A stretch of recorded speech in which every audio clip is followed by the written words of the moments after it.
అందరూ ఎలా ఉన్నారు? బాగున్నారా? అనే బాగున్నాను ఫ్రెండ్స్. ఇవాళైతే ఎంతో ఈజీగా మనం ఇంట్లో చేసేసుకునే చోలే. సో చోలే చేసేసుకోవచ్చు. అది బయటలాగే ఉండాలని రూల్ లేదు, మన ఇష్టం. మన ఇంట్లో హ్యాపీగా మన ఇంట్లో ఉన్న మసాలాలతో చేసేసుకుని ఆర్గానిక్గా చేసుకోవచ్చు. ఇలాచీ వేసుకున్నాను, దాల్చిన చెక్క వేసుకున్నాను, బిర్యానీ ఆకు వేసుకున్నాను, లవంగాలు వేసుకున్నాను. నేను ఎన్ని నానబెట్టుకున్నాను అన్ని శనగలు వేసేసాను. కొంచెం సాజీరా వేసాను.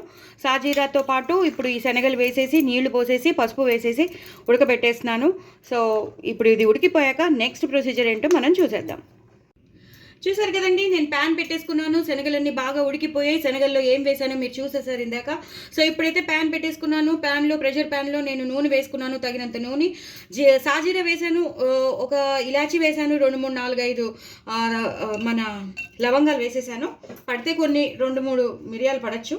ఇప్పుడు పచ్చిమిరపకాయలు వేసేస్తాను. చూసుకుని వేసుకోండి, మరీ కారం అయితే బాగోదు. సో పచ్చిమిరపకాయలు వేసేసుకోవాలి. వేయించున్నాను కదా. సో నేను ఉల్లిపాయలు వేసేస్తాను. మనం సన్నగా తరిగి పెట్టుకున్న ఉల్లిపాయలు వేసేద్దాం. ఇది ఒక్కసారి వేగాలి. మనం తీసుకున్న దాన్ని బట్టి మనం ఉల్లిపాయలు అయితే ఎక్కువే ఉండాలండి. ఆల్రెడీ ఉల్లిపాయ పేస్ట్ నేను ఉల్లిపాయ టమాటో మీకు చూపిస్తాను. ఉల్లిపాయ టమాటో పేస్ట్ పుదీనా వేసేసి నేను చేసి పెట్టుకున్నాను. ఉల్లిపాయ టమాటో అలాగే కొంచెం కొత్తిమీర, కొంచెం పుదీనా, అలాగే 2 పచ్చిమిరపకాయలు వేసేసి నేను పేస్ట్ రెడీ చేసి పెట్టుకున్నాను. ఇది కొంచెం వేగాక మీకు మళ్ళీ చూపిస్తాను. బాగా వేగిపోతున్నాయండి పచ్చిమిరపకాయలు కానీ ఉల్లిపాయలు కానీ, మసాలాలు మనం ఏమైతే వేసామో అది. ఇప్పుడు అల్లం వెల్లుల్లి పేస్ట్ వేసేస్తాను. నేను పసుపు కూడా కొంచెం వేసుకున్నాను. అది ఇలాగా వేయించేసుకుంటాను పచ్చి వాసన పోయే వరకు. మనం ఆ అల్లం వెల్లుల్లి పేస్ట్ మా ఇంట్లోదైతే చాలా పంజెంట్ ఉంటుంది. 1 స్పూన్ వేస్తే చాలు. అదే మీరు బయట కొన్నదైతే మరి మీరు ఎన్ని స్పూన్స్ వేసుకోవాలంటే చాలా ఎక్కువే వేసుకోవాలి, అంటే ఆ ఫ్లేవర్ రాదు కదా. అందుకే ఇంట్లోనే చేసుకోండి. నేను ఆల్రెడీ షేర్ చేశాను, తప్పకుండా చూడండి, చేసుకోండి. సో ఇది బాగా వేగిపోయింది. నేను మీడియంలో పెట్టేసుకున్నాను కాబట్టి తొందరగా వేగిపోయింది. మంచి ఫ్లేవర్ వచ్చేస్తుంది. ఇప్పుడు నేను మీకు ఇందాక చెప్పాను కదా, టమాటో ఉల్లిపాయ పేస్ట్, కొత్తిమీర పుదీనా వేసి పచ్చిమిర్చి వేసి చేసేసానని, అది కూడా నేను వేసేసాను. సో పచ్చి వాసన పోవాలి కాబట్టి ఇందులోనే వేసేసి వేయించుకోవాలి. ఇది ఒక 2 మినిట్స్ వేగాక మీకు మళ్ళీ చూపిస్తాను. చూసారు కదండి, బాగా మసాలా అంతా మనం వేసింది బాగా వేగిపోయింది. ఇప్పుడు మనం టమాటోలు వేసేసుకుందాం. నేను ఒక 3 టమాటోలు పెద్దవి వేసేసాను. సో అలాగే బంగాళదుంపలు అవి కూడా ఏవైతే తరిగి పెట్టుకున్నానో అవి కూడా వేసేస్తున్నాను. అంటే మనం తీసుకున్న దాన్ని బట్టి మనం ఎక్కువ వేసుకోవాలి. సో ఇలా వేసేసి కలిపేస్తానండి. కలిపేసేసి మనం మిక్సీ వాటర్ ఉంటుంది కదా, ఆ మిక్సీ వాటర్ చేసి పెట్టుకున్నది ఇందులో వేసేద్దాం. లేదా మనం ఉడకబెట్టుకున్నాం కదా శనగల నీళ్ళు, అవైనా వేసేసాను. సో ఇప్పుడు ఉడకడానికి వదిలేస్తానండి. ఉడికిపోయాక మీకు మళ్ళీ చూపిస్తాను. సో బాగా టమాటోలు కానీ ఉల్లిపాయలు కానీ బంగాళదుంపలు బాగా ఉడికిపోయాయండి.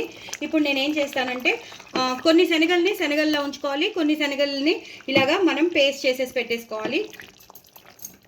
మన ఏమంటారు, కచ్చా పిచ్చా అయినా పర్వాలేదు, ఇలాగా చేసి పెట్టేసుకోవాలి. మనం ఎంత చేసి పెట్టుకుంటామో అంతా చేసి పెట్టేసుకుని ఇప్పుడు శనగలు కూడా నేను వేసేస్తాను. ఆ శనగల్లోనే మనం ఇలాచీ, లవంగం, దాల్చిన చెక్క అన్నీ వేసాం కాబట్టి ఆ ఫ్లేవర్ అంతా పట్టేస్తుంది. సో ఇలా కలిపేసుకోవాలి. సో కలిపేసాక మీకు మళ్ళీ చూపిస్తాను. చూసారు కదండి, ఇలా ఉడకబెట్టడానికి మనం తగినన్ని నీళ్లు పోసేసి ఉడకబెట్టేసి మంచిగా మనకి గ్రేవీ లాగా వస్తుంది, ప్లస్ మనకి శనగల లాగా కూడా వస్తుంది. ఇప్పుడు నేను మన ఇంట్లో చేసుకున్న గరం మసాలా, లవంగం, దాల్చిన చెక్క, సాజీరా వేసి, అలాగే కొంచెం మన అనాస పువ్వు, స్టార్ అన్నీ వేసి చేసిన గరం మసాలా వేసాను. అలాగే కొంచెం చోలే మసాలా కూడా ఇప్పుడు వేసేస్తాను. కొంచెం లాస్ట్లో మళ్ళీ దాచుకుంటాను. అలాగే తగినంత ఉప్పు వేసేస్తాను, ఎందుకంటే అన్నీ ఉడికిపోయినవి కాబట్టి తగినంత ఈ మాత్రం పడుతుంది, అది కూడా వేసేస్తాను. అలాగే కొంచెం కారం వేస్తాను. ఎక్కువ కారం వేస్తే మళ్ళీ పిల్లలు తినలేరు. సో ఇందాక మామూలు కారం వేస్తాను కదండి, ఇప్పుడు కాశ్మీరీ కారం వేస్తాను. సో కాశ్మీరీ కారం వేస్తే ఏమవుతుందంటే కారం ఎక్కువ ఉండదు కానీ మంచి కలర్ వచ్చేస్తుంది. ఇప్పుడు దీన్ని ఇలాగా కలిపేసుకుంటాను. సో ఇది బాగా ఉడకాలండి. ఈ మసాలాస్లో ఇదంతా బాగా ఉడకాలి. ఉడికాక మీకు మళ్ళీ చూపిస్తాను. చూసారు కదండి, మొత్తం చోలే అంతా మంచిగా అయిపోతుంది. కొంచెం బే లీఫ్ కూడా ఉడకబెట్టినప్పుడు నేను వేసిన బే లీఫ్ అంటే బిర్యానీ ఆకు వేసాను, కొంచెం పుదీనా వేసాను, కొంచెం కొత్తిమీర కూడా వేస్తాను. ఇప్పుడు నేను ఏం చేస్తున్నానంటే టమాటో సాస్ వేస్తాను. కొంచెం మనకి ఆ ట్యాంగీ స్వీటీ రావాలి కదా, అందుకని టమాటో సాస్ వేసేసాను. అలాగే నేను ఇందాక చెప్పాను కదా ఇంట్లో చేసుకున్న గరం మసాలా ఇప్పుడు మళ్ళీ వేస్తాను. అలాగే చోలే మసాలా మనం బయట కొనుక్కుంటాం కదా చోలే మసాలా, అది కూడా వేసేసాను. సో ఇందాక కొంచెం వేసాను, ఇప్పుడు కొంచెం. ఇప్పుడు వేస్తే ఏమవుతుందంటే మొత్తం చోలేకి పట్టేస్తుంది. మొత్తం ఫ్లేవర్ అంతా పట్టేసి మనకి కావాల్సిన ఫ్లేవర్ వచ్చేస్తుంది, చోలే కూడా అయిపోతుంది. ఇప్పుడు అన్నీ అయిపోయాయి కదా, ఇప్పుడు మరుగుతోంది కదండి, ఈ టైంలోనే మనం కొత్తిమీర కూడా వేసేసుకుందాం. ఫ్రెష్ కొత్తిమీర అలాగే పుదీనా కూడా వేసేసుకుందాం. నేను పుదీనా ఇలా వేసేస్తున్నాను, ఫ్రెష్ ఇది మా ఇంట్లో ఉన్నది ప్లస్ బయట కొన్నది కూడా వేసాను. ఇది ఒక్క 2 నిమిషాలు మరగాలి, మరిగాక మీకు మళ్ళీ చూపిస్తాను. అయిపోయిందండి, చోలే మంచిగా మరిగిపోతుంది, బాగా ఉడికిపోయాయి అన్నీ. ఇప్పుడు లాస్ట్లో కొంచెం మనం ఇట్లా గడ్డ పెరుగు నీరు కొంచెం వేస్తాం, ఎందుకంటే ఆ పెరుగులో ఉన్న పులుపు అనేది వెళ్తుంది కదా, అప్పుడు ఇంకా చోలే చాలా చాలా బాగుంటుంది. సో అది కూడా వేసేసాం. ఇప్పుడు లాస్ట్లో ఒక్కసారి కొత్తిమీర అలాగే పుదీనా వేసేసి మనం చేసేసుకుంటే చోలే రెడీ అయిపోయింది. చాలా చాలా టేస్టీ అయినా చోలే రెడీ అయిపోయిందండి. సో ఇలా చేసేసుకోండి, ఇప్పుడు హాలిడేస్ కాబట్టి నేను చెప్పినట్టు చేసేసుకోండి, అబెండెంట్గా ఉంటుంది, ఎంతంటే అంత తినచ్చు, పిల్లలు కూడా ఎంజాయ్ చేస్తారు.